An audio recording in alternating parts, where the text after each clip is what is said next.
আমি কোনো পরিবারে দেখেছি যেখানে ছেলেমেয়ের উপরে বাবার নয় বরং বাবার উপর ছেলেমেয়ের আধিপত্য। ছেলেমেয়ে বড় হলে বাবা মা তাদের সঙ্গে মশওরা করবে। যদি ছেলেমেয়ের নিজেদের বিষয় হয় তাহলে তো অবশ্যই তাদের সঙ্গে মশওরা করবে। তাদের রুচি অভিরুচি, তাদের চিন্তা ভাবনা, তাদের মতামত শুনবে এবং তাদের আগ্রহর বিষয়টাকেই প্রাধান্য দেবে যদি তা শরীয়ত সম্মত হয়। বাকি যে বিষয়টা ছেলেমেয়ের সঙ্গে সম্পৃক্ত নয় বরং বাবার নিজের, যে কোনো বিষয়ে বাবা কি করবে না করবে, বাবা তার কর্মজীবনে তার উপার্জনের মাধ্যম কিংবা সামাজিক কোনো কাজকর্ম, তো এসব বিষয়ে ছেলেমেয়ে বড় হলে ঠিক আছে মশওরা করবে, মশওরা করা ভালো, মশওয়ারার ভিতরে খয়র বরকত থাকে। কিন্তু লক্ষ্য করা যায় যে ছেলেমেয়ে বাবা মাকে বাধ্য করে তাদের মতামত মেনে নিতে। বাবা স্বাধীনভাবে নিজের কোনো মত, নিজের কোনো রায় প্রতিষ্ঠা করতে পারে না। তো এটা তো কারবার উল্টে গেল। এটা তো উকুকুল ওয়ালিদাইনের মধ্যে পড়ে, বাবা মায়ের অবাধ্যতা। হুকুম হলো বিররুল ওয়ালিদাইন, যে বাবা মায়ের আনুগত্য করবে। ছেলেমেয়ের কর্তব্য বাবা মায়ের আনুগত্য করা। সেখানে ছেলেমেয়ে যদি বাবা মায়ের উপরে মত চাপিয়ে দেয় এবং বাবাকে বাধ্য করে তার নিজের মত বাদ দিয়ে ছেলেমেয়ের মত গ্রহণ করতে, আর বাবার মত শরীয়ত বিরোধীও না হয়, তো সেক্ষেত্রে তো স্পষ্টই এটা পিতামাতার অবাধ্যতার মধ্যে পড়ে যায়। হাদিসে তো বলা হয়েছে আনতা মালুকা লিআবিকা, তুমি এবং তোমার সম্পদ তোমার বাবার, মানে যেন তোমার সম্পদের তোমার মালিক তোমার বাবা। তো ওটা ছেলে মেয়েকে উৎসাহ দেওয়ার জন্য বলা হয়েছে। এটা তার মানে এ নয় যে সত্যিই মালিক, কারণ শরীয়ত তো মালিকানাকে অনেক গুরুত্ব দিয়েছে। যার সম্পদ সে নিজেই তার মালিক, কর্তৃত্ব আধিপত্য তারই চলবে। কিন্তু এখানে বাবার গুরুত্ব যে কতখানি, সন্তানের উপরে বাবা মায়ের অধিকার কত বেশি, এটা বোঝানোর জন্য হাদিসে বলা হয়েছে তুমি তোমার সম্পদ তোমার বাবার। তো যেখানে ছেলেমেয়ের উপরে বাবার আধিপত্য কর্তৃত্ব, সেখানে ছেলেমেয়ে কর্তৃত্ব আধিপত্য প্রতিষ্ঠা করতে চায় বাবার উপর, এটা তো কিছুতেই গ্রহণযোগ্য হতে পারে না। এটা স্পষ্টই গুনার কাজ, মানে পিতামাতার অবাধ্যতা করা কঠিন গুনাহ।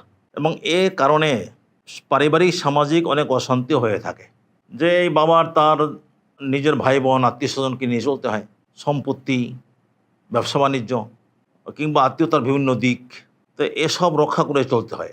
এসবে সবার হুকুক অধিকারের দিকে লক্ষ্য রাখতে হয়। তা বাবা যদি মুত্তাকি পরহেজগার হয়ে থাকে তাহলে সে কেবল নিঃস্বার্থ চিন্তা করবে না, সে সকলের সঙ্গে ভারসাম্য রক্ষা করে চলার চেষ্টা করবে। কিন্তু ছেলেমেয়ের অভিজ্ঞতা নেই, কেউ বয়স স্বল্পতার কারণে এখনও তাদের ভিতরে তাকওয়া পরহেজগারিটা ওইভাবে উঠে আসেনি, তাই তারা কেবল নিজেদের দিকটাই বিবেচনায় রাখে। এর দ্বারা অসম্ভব নয় যে তাদের আত্মীয় স্বজনের অধিকার খর্ব হবে।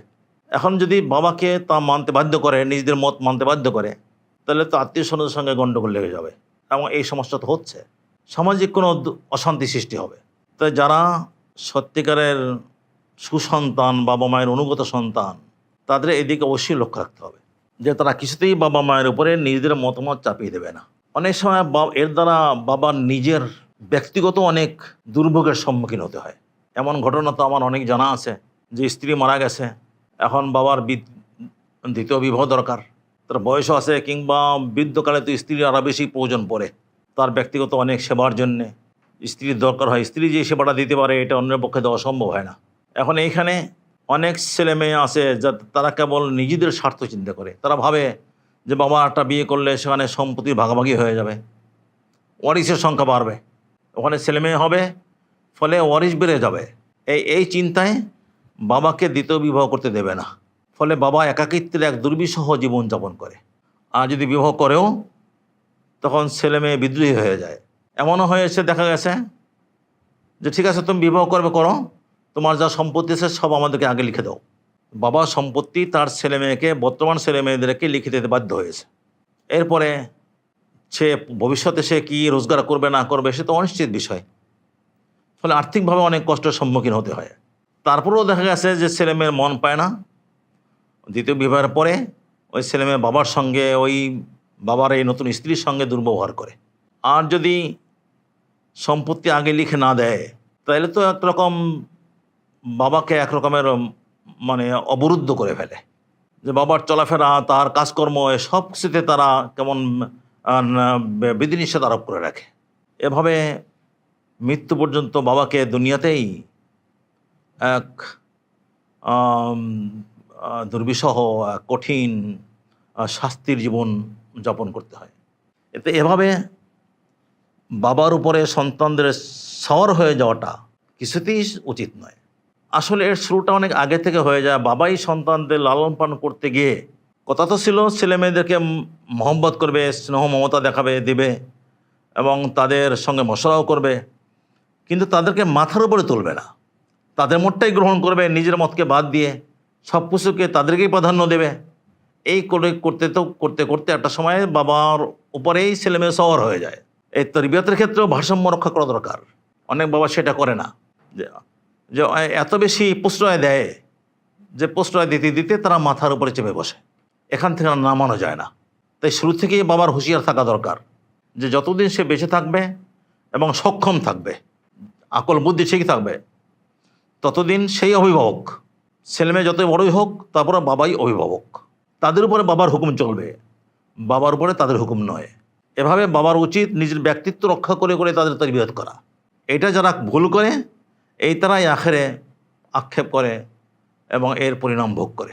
তো এই জন্য বাবাদেরকেও বলবো তারা যেন তরবিয়তে ভারসাম্য রক্ষা করে, আর ছেলেমেয়েকেও বলবো যে সর্বাবস্থায় তাদের কর্তব্য হবে বাবা মায়ের আনুগত্য করা, বাবার উপরে হুকুম জারি করা নয়। এতে তাদের দুনিয়াও শান্তিপূর্ণ হবে এবং আখরাতেও তারা নাজাত পাবে। আর তা না করলে দুনিয়া দুর্ভোগ পোহাতে হবে এবং আখরাতেও তাদের নাজাত পাওয়াটা কঠিন হয়ে দাঁড়াবে। আল্লাহ তাআলা উভয়কেই সহি বুঝ দান করুন, সঠিক পথে চলার তৌফিক দিন।